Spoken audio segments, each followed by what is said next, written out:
ওরে তামাকা সারে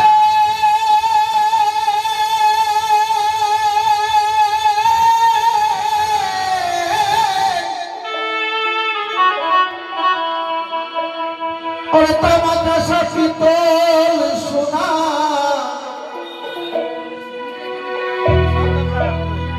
ওগো দেখতে একে নমুনা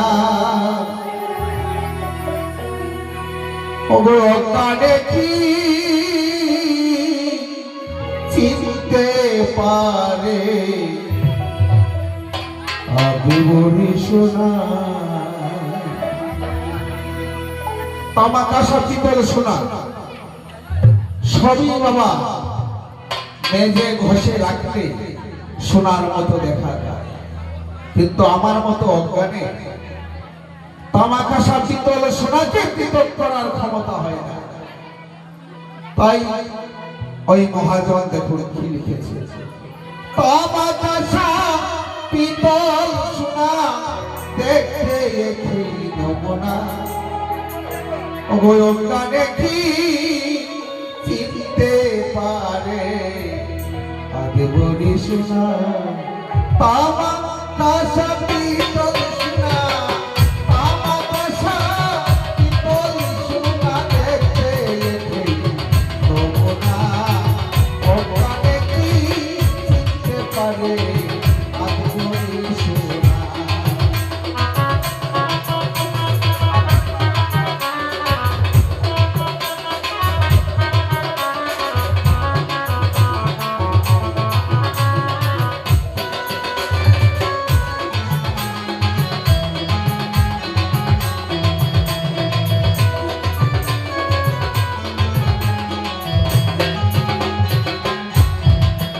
যেমনই স্বর্গের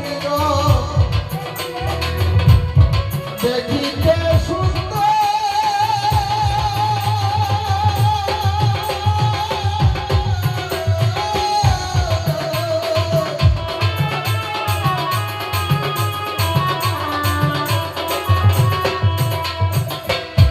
তারে নিজেও তুলে নিয়ে করবে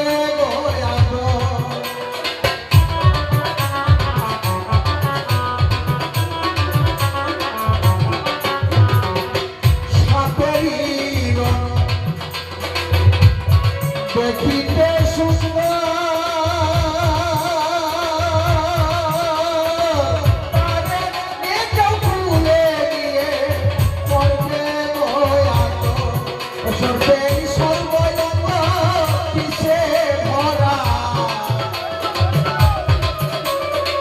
সর্বয়ঙ্গ কিসে ভরা দক্ষিণে প্রাণ আছে না অজ্ঞানে কি চিনতে পারে আগুরি সোনা।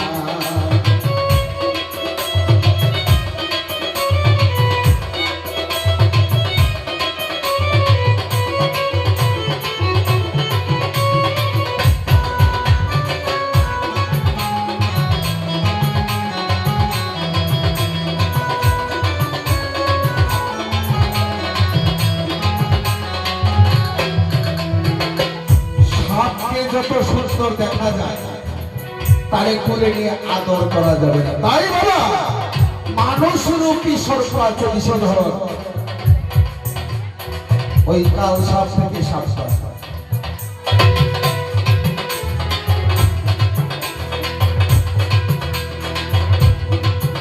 যেমন জঙ্গল আছে গাছের সীমানা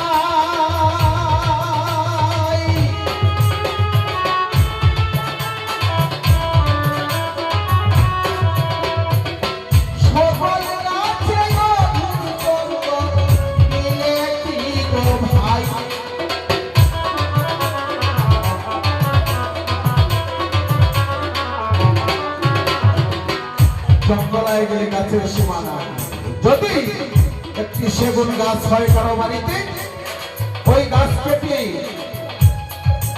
কাঠ পালঙ্ক যেমন তৈরি হয় ঠাকুরের সিংহাসন তৈরি হতে পারে। আর সেই গাছ যদি 14 রকমের ব্যাকরা হয় তারে কে কে কুড়াল দিয়ে ফাটিয়ে চৌকায় ঢুকাবে? বাজাও।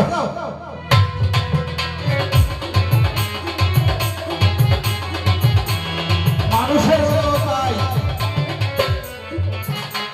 যদি কৃষ্ণ কৃপা পেতে হয় সরল হওয়া চাই, সোজা হওয়া চাই। সরল মানে সোজা, সবারই গাড়িকে সরল বলা হয়।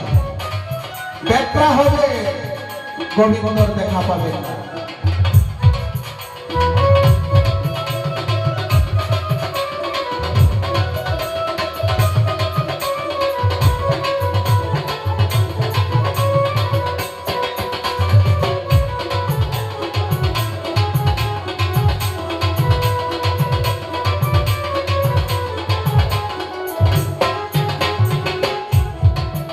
যেমন জঙ্গল আছে গাছের সীমানা,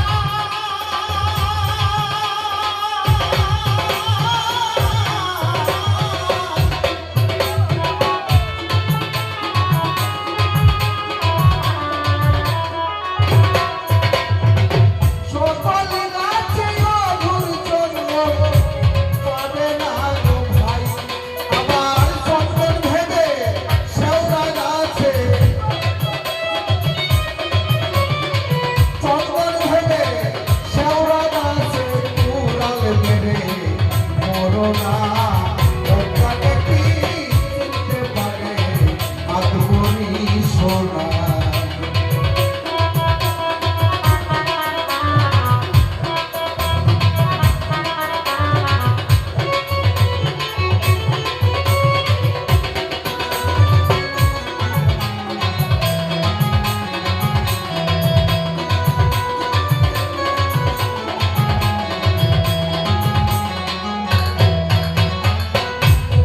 গুরু রাধামোহন মল্লিক, আমি তার প্রথম শিষ্য, মানে গানে। যেদিন আমি গিয়েছি কোনো একটাও ছাত্র বানাই, তাই বলে বাবা তোমারে যে আমি ছাত্র বানাবো, আমি কিন্তু কিছু শিখতে পারলাম না। আমি না, আপনাকে আমার পছন্দ হয়েছে, আমার বাড়ির পাশে আমার রামচরণের বাড়ি একবারে, তবু আপনাকে আমার পছন্দ হয়েছে। সেই দিন আমাকে একটি উপদেশ দিয়েছে, তোমাকে গান শিখাতে পারি বা না পারি, তুমি মানুষ হিসাবে সরল হও, সুধা হও, তুমি গান গাইতে পারবে। যদি তোমার ভিতরে কুটিলতা থাকে, জিলাপির মতো টেস্ট থাকে, তুমি সাধুগুরু বৈষ্ণবের সামনে দাঁড়িয়ে কথা বলতে পারবে না।